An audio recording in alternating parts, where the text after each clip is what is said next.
in Nigeria is serving as a clock to the wheel of progress in executing government projects or contracts. And it is also said that it does not favor our indigenous companies in the construction industry, and in particular, small and medium enterprises are not getting a good bargain because of the very many qualifications. What would be your take with respect to this? Secondly, I'm from Niger State, and Niger State has over 2,165 kilometers of federal roads, which means if you are coming from the north to the south or vice versa, you are bound to encounter a road in Niger State. And because of the heavy traffic, currently I don't think Niger State has any 100 kilometers of stretch of road that is very much motorable. I know you've made so much effort, but if we are perchance taken back to this ministry, what will you be doing differently that the very good people of Niger will feel very happy that that story of the blind man who says we are in Niger simply because he has had the gallop of the road, he will say, yes, we are now in Niger State because of the peculiar nature of Niger roads. What will you be saying differently so that our people will have that hope that the Birnin-Gwari road to Tegina and to Makera and the like will come back to life? Because these roads have been completely abandoned now. That is why the Mokwa-Bida road coming through to Suleja is now the main road people take. That itself is also suffering from a lot of pressure. So what will you be doing differently so that we don't end up losing all the roads that will take us to our various constituencies? Thank you. Okene Road, Okene, Auchi, Ekpoma. And this road, money have been budgeted year in, year out, every year. And if you come back again as a minister on this road, what are we going to do about this road? Right now, the road is not passable, especially Okene to Auchi. There is fund. They budget money on this road year in, year out. Then you talk about this second question on housing. Money was budgeted for the housing as well. For the past 4 years, your ministry never commissioned any project, any housing project. I didn't see anyone. And if you have done anyone in any state, I have not done anyone in Edo, what are you going to do? What happened to this fund that was released to you for housing? The third one is not just an advice. No. It's question. True.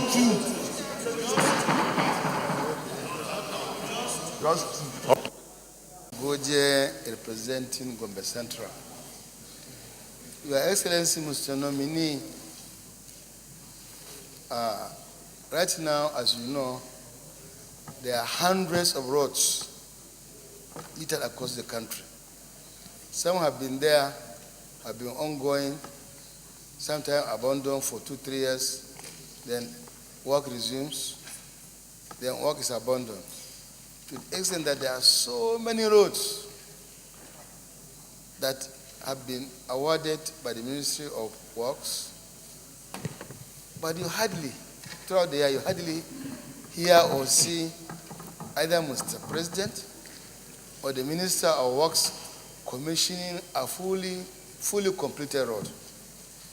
Most roads are ongoing, every year ongoing. You know, in private, I've discussed with you on this issue on about 2 or 3 occasions. I say, is there no way, Mr. Nominee, if you go back, that you can categorize these roads and categorizing them, make sure each part of this country benefits? Because it's very, very important. It should not be categorized in favor of one section of the country or another, but in a way that every year you complete some roads, 2, 3, 4, where Mr. President will go, or you will go, or somebody will go on commission so that it will be put to use. But it doesn't make sense unless you have better reasons to tell us now. whereby every year we keep awarding new roads, and they're all ongoing, always, perpetually ongoing. Is there no way you can stop this so that we can, at least every year, someone will be fully commissioned and completed? That's question number one. My second question is to do with power. Mr. Nominee, you know that the power reform effected by the federal government is with a view to giving stable electricity to Nigeria. Somehow, every day we hear of complaints from the GENCOs, no payment, that they are being owed billions and billions of naira. You hear of discourse complaining that they don't have money, and hear of story where discourse don't invest in transformers to the extent that now these days communities buy their own transformers. Or we in the National Assembly, through our constituency projects, also buy transformers to our various communities, which should not be the case. It should have been a substitute of the discourse. Now, in your opinion, do you think this present reform which has been effected, whereby generation and distribution have been privatized, only transmission is retained by government, do you think going by this arrangement we can ever achieve, without prejudice to the Siemens arrangement with the federal government, we will ever achieve stable power supply in this country? Thank you very much. Let me just say that in some other, so starting with Senator Danjuma Goje's question, in some other jurisdictions, government has decided to hold the retail end, which is disco. So in some places, they have decided to hold the generation. We chose to hold the transmission. And so there's really nothing wrong in what model you choose. I have alluded here earlier, sir, to the powers of the regulator. Let me speak to two powers that the regulator has in, I think, sections 73, 74, and 75 of the Electric Power Sector Reform Act. On the complaint of a consumer or another licensee, and DISCOs, GENCOs, and TCN are licensees, that any licensee is not carrying out his function properly. One of the powers that was vested by that law in the regulator NEC is to undertake an investigation and do one of several things, including amending the license of that licensee or even canceling the license. As we have seen in cases like the Central Bank, and as we have seen in some cases with the NCC, as we have seen with the Nigerian Broadcasting Commission. So the powers of the regulator for making the reform work must be targeted towards ensuring that minimum service levels, licensing conditions are met. And until we fully exhaust those powers, it will be premature to say that the reform is not working.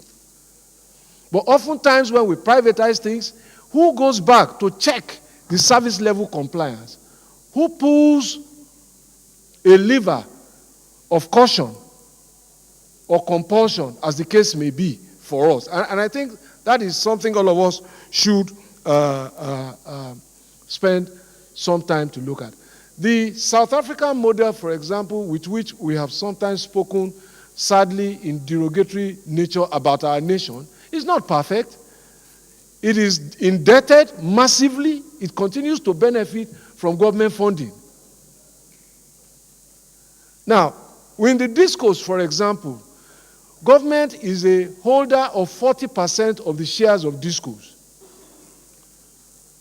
And it holds 40% on behalf of the federal government, the states, the local governments, and the labor unions.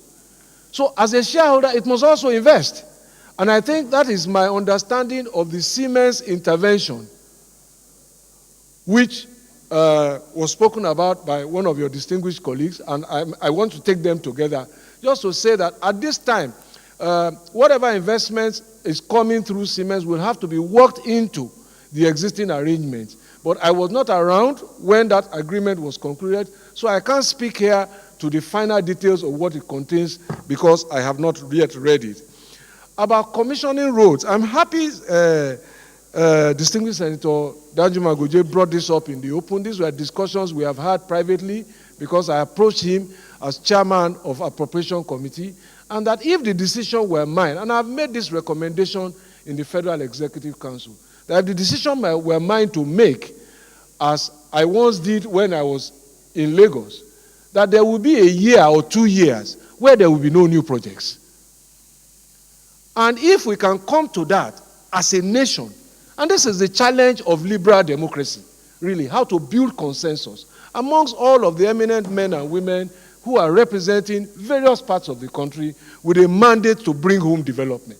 But if we can have consensus about this and say this year, let us have no new projects, let us prioritize. We can't have everything we want at the same time.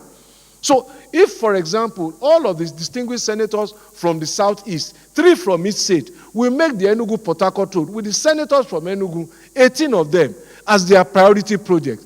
The Kano-Maiduguri Road crosses about 7 states. You will have 21 or so senators saying, this is our commitment to all our people while we are here.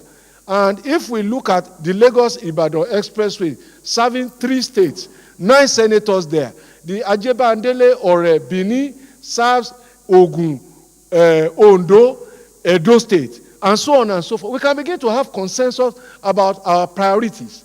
We cannot do all of what we want at one. The life of a nation cannot be dealt with in more than 4 years. It requires more than 4. It's a going concern. So those will be my broad recommendations that I am willing to take up at a more auspicious and time-permitting forum. But I think that they may provide a way forward. And I think, in a sense, I have answered what distinguished Senator Francis Ali Mekena alluded to, except to provide some clarification. Some sections of that Benin Okene Aochi route have actually been finished. The section from Benin to Azura and so on have been finished. The problematic section is the one that you mentioned. And the problem there is that there is currently no drain to take out water. It's a low water table area. So if we build as it currently is, the road will fail again. And so I have challenged our engineers, and they were working on a drainage solution with the contractor until I left office. So if we don't drain that place, it just will not happen. And what will we do differently? What we have done throughout rainy season and Christmas, when there's heavy traffic and flooding, is to at least make it motorable to ease the plight of commuters. And I think that you will acknowledge that this has happened repeatedly. We want to find a final solution.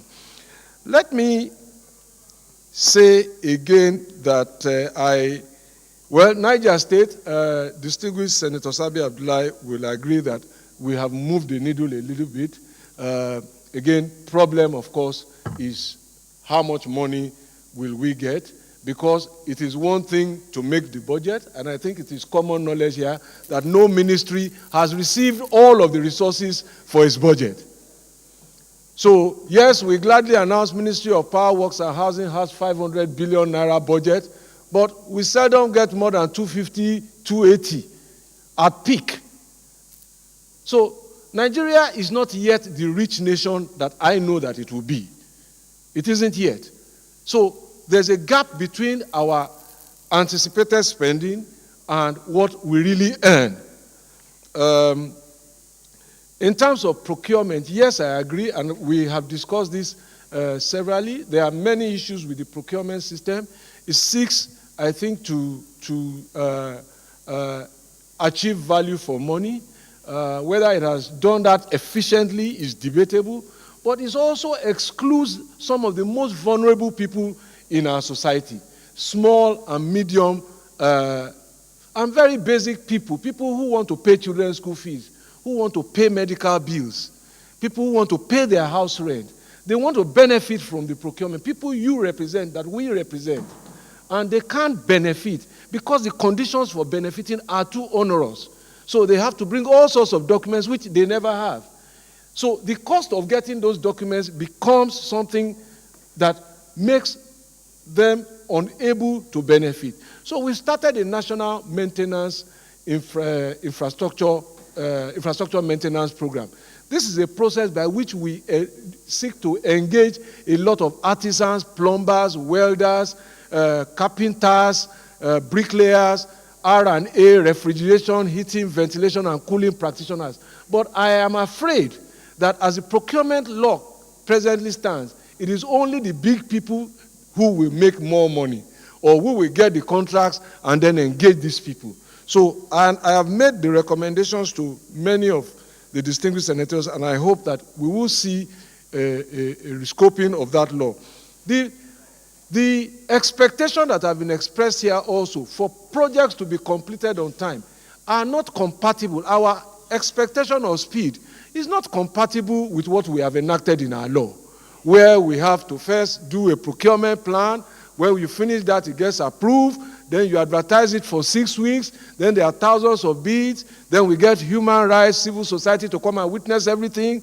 Then after that, then there are petitions and so on and so on. It is not compatible with the speed at which we want to move. So our law is holding us back. And the law is made for us. We are not made for the law. And I hope that distinguished senators will rise up to this challenge and look at this as a matter of expedition. Let me regulation, because it is raised by distinguished Senator Omar. It's a very important point, and you will have heard me at some public fora speaking about the need to recruit some of the very best of our human capital into our public service. And I am developing a paper that I hope to share. But the answer simply is we need more professionalism within the regulatory bodies.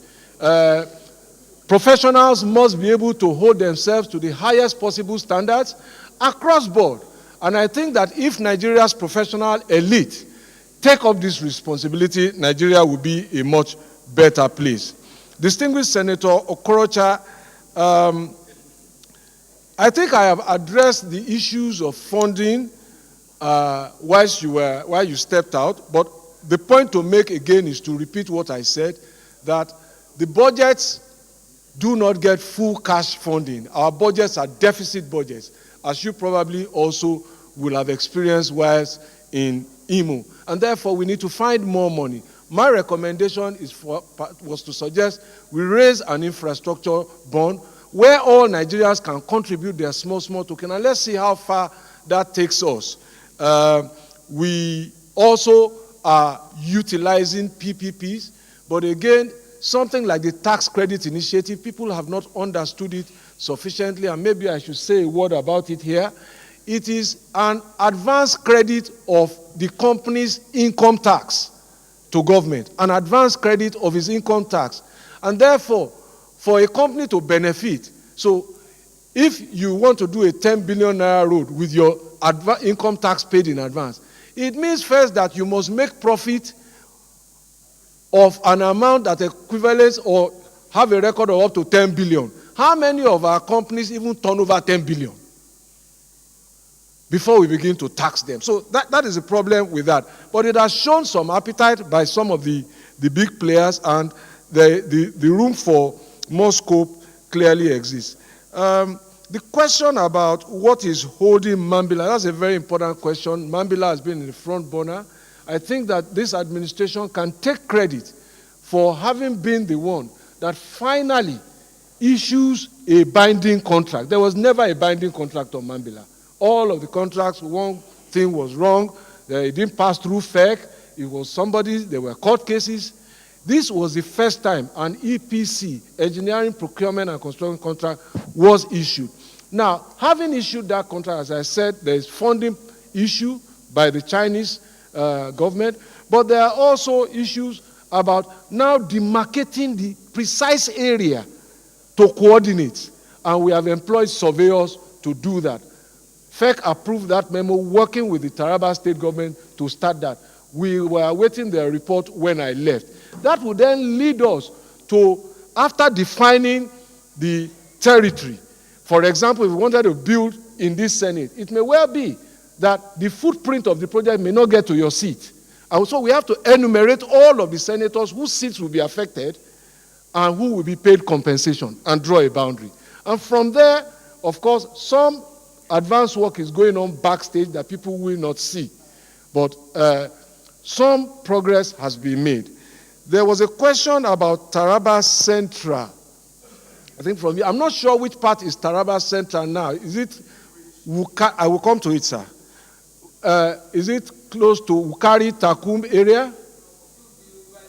Bali.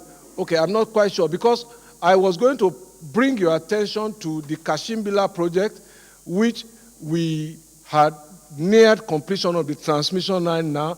And I think once that is commissioned, it is possible to extend its width to some parts of Taraba Central.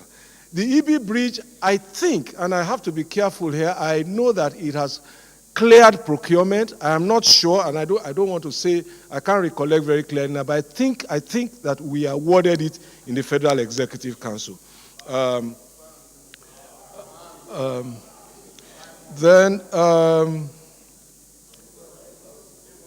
the policy about displacing people and housing, I think is a very important and compassionate point.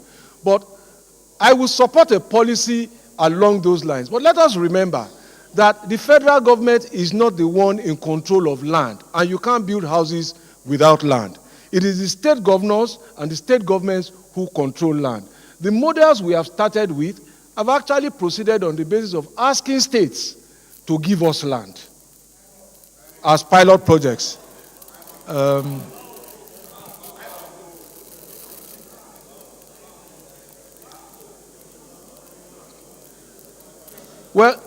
I think there was a question about, I think from Senator Gian, something about Akwanga, Jos Bauchi. I think that road has also, phase 1 of it has been awarded.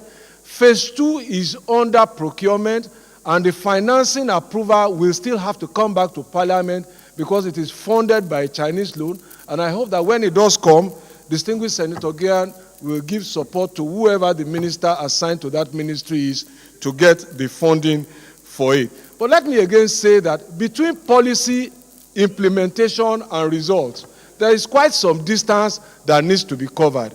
And all of us, as leaders of government, must continue to carry this message to our people. But I think that Nigeria is making some progress. There's infrastructure deficit across the world, and none of the European countries now, the UK, the US, all of them are fighting about making big budgets to rebuild or renew their infrastructure. So we are not alone, but we have our work cut out for us, and I believe that it can be done. I think I will leave it there, sir. I think I've tried to summarize it. Thank you very much, sir. So I will call on the, let me be gender sensitive, only two, Senator Uche Lillian and Senator Elisha Ishakwa Abu. Elisha is a man. He's a man. Is that a woman? Elisha is a man. What a...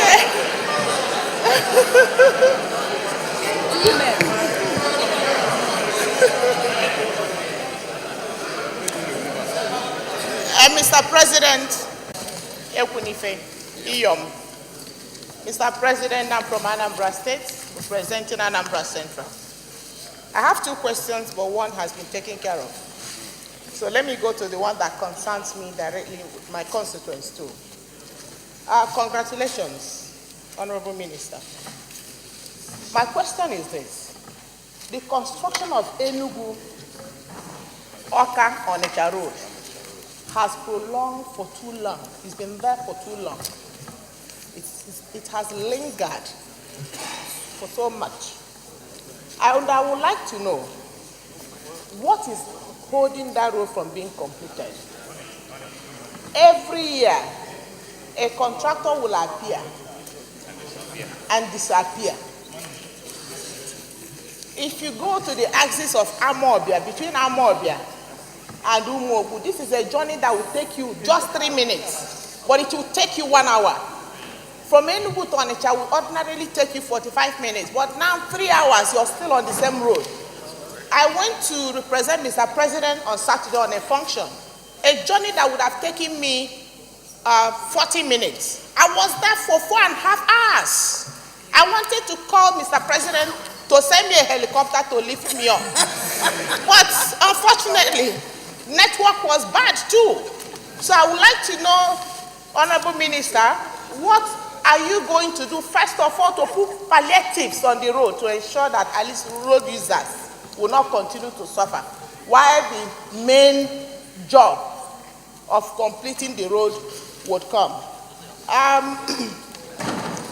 And I will also want you to tell us the actual story on that road, because that road has been there for years. It's been there for years. Thank you very much. Well, let me clarify. I meant to call a female senator and a male senator. So, Senator Abo. Mr. Senate President, sitting as the chair, my name is Senator Ishiaku Abo, representing people of Adamawa North in the body of the Nigerian Senate. My question is just straightforward. As a very important voice, as a very important person whose voice is respected,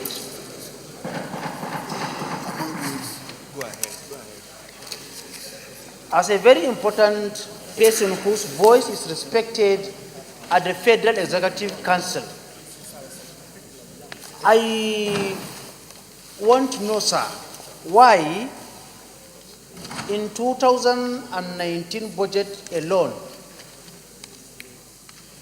the federal government budgeted over 107 billion naira for railways alone, and the Northeast was excluded, leaving only Maiduguri rail.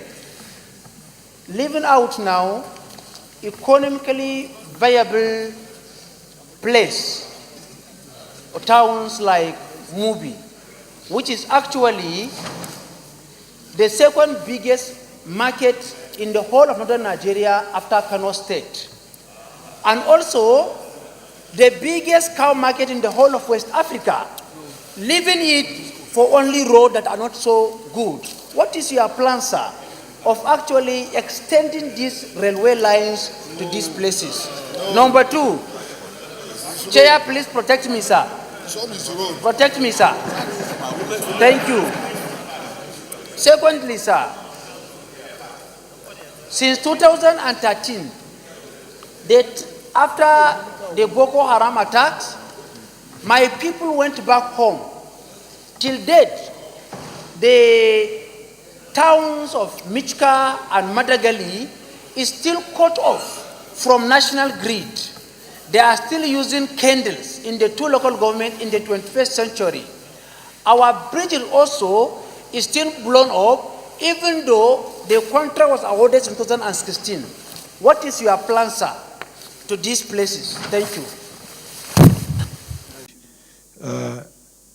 The Enugu-Awka road is true of all of the problems that we met. And I think the important thing first is that it may look expected, but it has not happened in a long time, that a government will inherit the projects of its preceding government and deal with them and own them as if they truly were our own. And it may seem ordinary, but it hasn't happened a lot, and that was what Mr. President required of all of his ministers.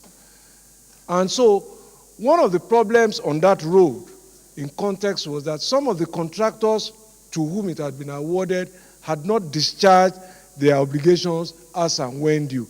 Not because they were totally blameless, full of blame, because some of it must also come back to us. The issue we have spoken about, we budget 10 naira, we can only raise 3 naira. And if the contractor can't pay his staff, he can't lubricate his equipment, he can't order granite, laterite, bitumen, and pay his suppliers, he will shut down. Those were the realities. Now, there were also some problems, particularly at the 9th mile section. And there were issues that required us to investigate and ultimately change the design, because there were suspicions that there might have been some heavy deposits of coal underneath that place that was making it fail. So we have resolved all of those problems now. The most difficult section, if I remember, was the Amansia Umuya section. I was there, and I think they were surfacing it in December, and I think I sent a team there. On the day I was supposed to go there, I couldn't get there because of bad weather, because I was to connect from Port Harcourt. And my team were there, and I think this was in May, and our contractors were still working. But trust me, once contractors run out of money, they will stop work. Contractors don't keep iron rod, they don't keep cement, they don't keep bitumen, they don't keep laterite, they don't keep gravel or asphalt. They order them when we pay them. So, and except for basic equipment that they need to run, they lay off staff too in order to manage their overheads and retain profitability. So that is the big elephant in the room of Nigeria's infrastructure. How do we fund that? And I think it's a matter all of us can benefit from each other's experience and learning. Distinguished Senator Abo, I am not the minister that was responsible for rail. It was under the Ministry of Transportation. But I recall what my colleague used to tell us at the time, that the cost of the rail from the southeast and south-south through to Maiduguri, which was within his contemplation always, it was something he was very passionate about, was going to cost us multiples of billions of dollars. If I remember off the top of my head, we were looking, I think, about something like 12 or 21 billion dollars, and I don't want to be quoted on this, but there was a lot of money. And here we are, the money was supposed, the funding for the current one has come from the Chinese. We are looking to raise about $5 billion from the Chinese, from Mambila, and all that China has put during the FOCAC lending to the whole of Africa was just $60 billion for 53 countries. So, but it is a possibility, and I think the way to look at things is that something has started, and therefore if we do one, we will do two. If we do two, we will get to 4, and get to 8, and get to 16. Michika and Madagali, I think the point I want to make here is that they are examples. What you feel, what your community feels, are strong reasons, strong examples of why we must all come together instead of beating drums of war. Because when war happens, this is what you see. In my interactions with the Army Corps of Engineers, because our contractors were leaving the place, they said they couldn't work there. So what we did was to call in the Army Corps of Engineers to come and take over these roads. And we then found out that it was even some of our own military who blew up the infrastructure as a strategy for containing terror. So when war breaks out, people are not, those who fight wars are not concerned about healthcare, well-being. Unfortunately, it is men, it is women and children who are the first victims. And then our infrastructure is destroyed. So you cannot recognize cities like Homs in Syria and Baghdad in Iraq anymore. They've been leveled by war. And what happens thereafter is a rebuilding process. And I think that it is important that all of us must learn from what happened in 1966, what it led to, and what followed after, a national reconstruction project. And I think that's what we have started with the Northeast Development Project. And I hope the lessons of the pain will endure and take us towards the path of brotherhood and peaceful coexistence. Thank you. My colleagues, I know they are going to say something. To thank my distinguished colleagues for the support that our honorable ministers have enjoyed today, because I know what our colleagues can do. So I want to thank you, and I'm also a senator, so, and thank you for even telling us that we should take a bow at this point. So, please, so I want to really thank you. And also, my only addition is that I remember that even your first tenure, I didn't get any chance to give employment letters to my constituents. So when you get there this time, just remember senators here.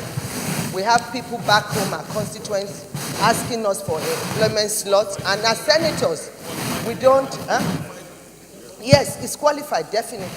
So I want you to put that in your agenda for the second term, that we all need slots for employment for our constituents.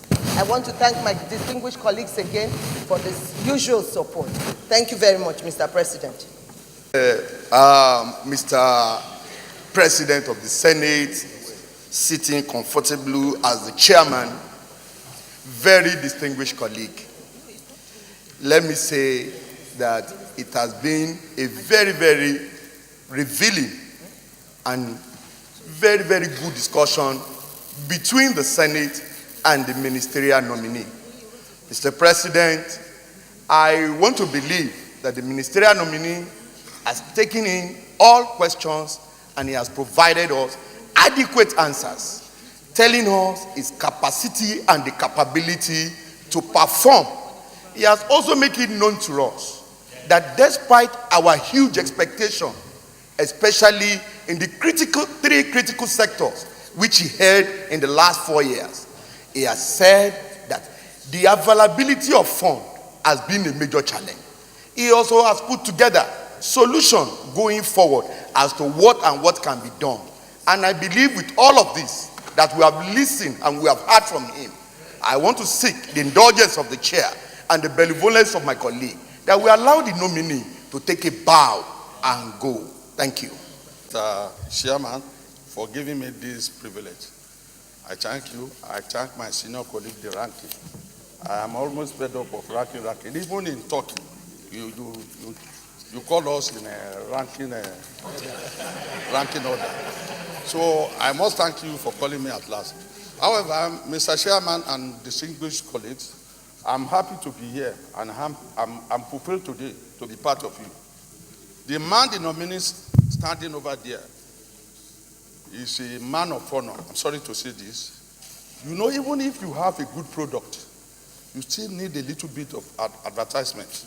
Because the more you did the you advertise, the more the merrier. The man standing there, he was governor of Lagos State. That is a known fact. He's a golden fish. The more you ask questions, you just want to make him to shy because it's a son. It's a son. It's a son with sound mind, so he can take care of the question. But where I'm going, the man is a lover of democracy. And why I must say this is because of past what he contributed in the last 8-9 years to development of Lagos and Nigeria in general, and of course to the parliament. I will not forget so soon the issue of megacity in Lagos. Everybody all over the world, they are agitating, looking, planning for their state to be a megacity. And this is a state, it's a status. You don't buy it at mall. It's a status, you earn it. It is possible in Lagos, the megacity, because of the role he played. He's one of those who make things happen in Lagos. And that singular effort, I'm sorry, to measure a state as a megacity, it is not by your population.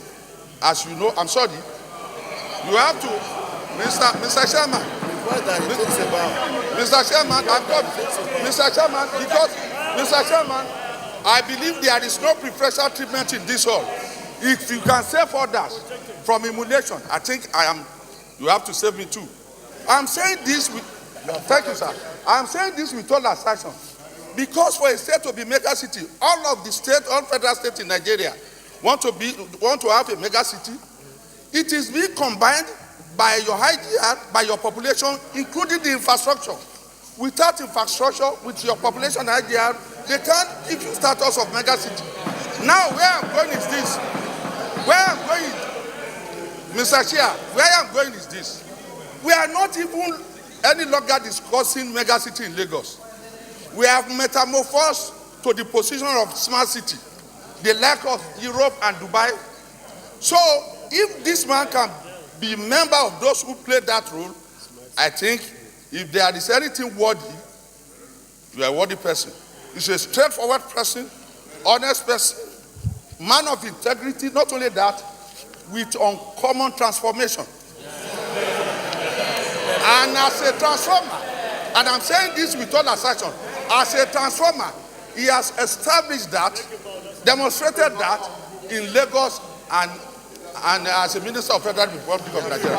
On this note, I am not asking you, sir, to allow him to take a bow, but I am appealing, soliciting, that if you give him a soft landing, it's not going to make you, it's going to make you happy. You will not regret it. Thank you, Mr. Chairman. We have done justice and we could do even more, but time will not permit. I want to appeal to those who raise their hands but are not able to speak.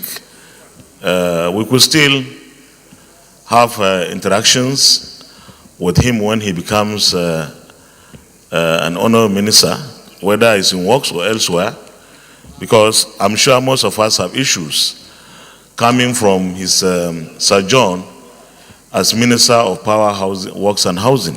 So I want to appeal to all of us that we should allow him to take a bow and go. But before I put that question, let me recognize our former colleagues seated there, Senator Benga Ashafa, Senator Obani Koro, Senator Mudashiru, who was also a member of the House with us, and of course, honored members of the House who accompanied the nominee. I want to thank everyone for this. And Honorable Minister, I want to thank you for responding to the questions, but I think my mind is also agitated with the fact that we have to think deep and wide enough on how to fund our infrastructure. Borrowing is an option, but can we really look other ways to see if we can combine the borrowing with other mechanisms of funding so that we are able to create the infrastructure that we need for this country. With this, I put the question. Those in favor that the nominee takes a bow and go, say aye. Aye. Those against, say nay. The ayes have it. You can take a bow.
My colleague, you are a good man, sound, no doubt about it.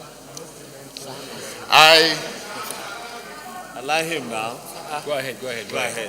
You have all eulogized your colleagues as senators. Let me eulogize my colleague as a governor, one-time governor of this. My governor. My governor.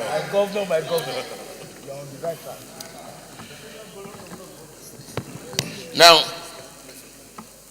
Mr. Nominee, I know you are someone that thinks outside the box. But from all I have heard so far, excellent presentation, just like many other great people have spoken. My question here is that considering your experience for the past 4 years as an honorable minister of this critical sector of our economy, infrastructure, power, housing, works, which, if summed together, these are the key infrastructures that determines a nation's development. In the first place, I would have expected that the 3 ministries is too large to have been handled by just one person. And look at my friend now, having gray hair at a very young age. So my question would be, my friend, there's one silent point here which I want you to address. Issue of funding. Because this will amount to an academic exercise if there's no money for you to perform. My colleagues who have spoken before me have mentioned the number of roads. I don't talk about Imo, that had only 5 kilometers of road from federal government, the airport road, and about 4 kilometers have been done or something. The question is, how do you want to address this issue of funding? Would you, and let me give a leeway to it, would you, because I think in Nigeria, we are cutting our coat according to material available, a size, not according to material available. And if we keep cutting our coat according to our size, the material cannot cover it. The entire budget of this National Assembly is not up to the budget of the fire department of New York. And here the question is the funding. What will be the new thing you tell Nigerians as to the issue of funding? And if funding, how much do you really require to tackle the issue of power in Nigeria? How much is required? And issue of discourse. Would you say discourse is a success story, or was it a political roundabout? Thank you. Of the whole, my distinguished colleagues, I am Sadiq Sulaiman Umar, representing the good people of Kwara North. Mr. Nominee, congratulations for your nomination. I have a very simple question, and this has to do with regulation. Regulation of goods and services. Mr. Nominee, the regulation in any country determines how anybody, the citizens, and in fact other countries, takes a country serious. In Nigeria, what is your opinion as regards what is responsible for suboptimal performance for our regulatory agencies and the regulatory professional bodies? And again, what will you say we need to do to put them in the right path so that, we can put behind us all this building collapse, poor, substandard, adulterated drugs, name it, all these problems. What will you say? What do we need to do? Because the activities of regulators is directly proportional to how citizens takes a government serious, how to be committed to the country, and how indeed other countries will take us serious. Thank you.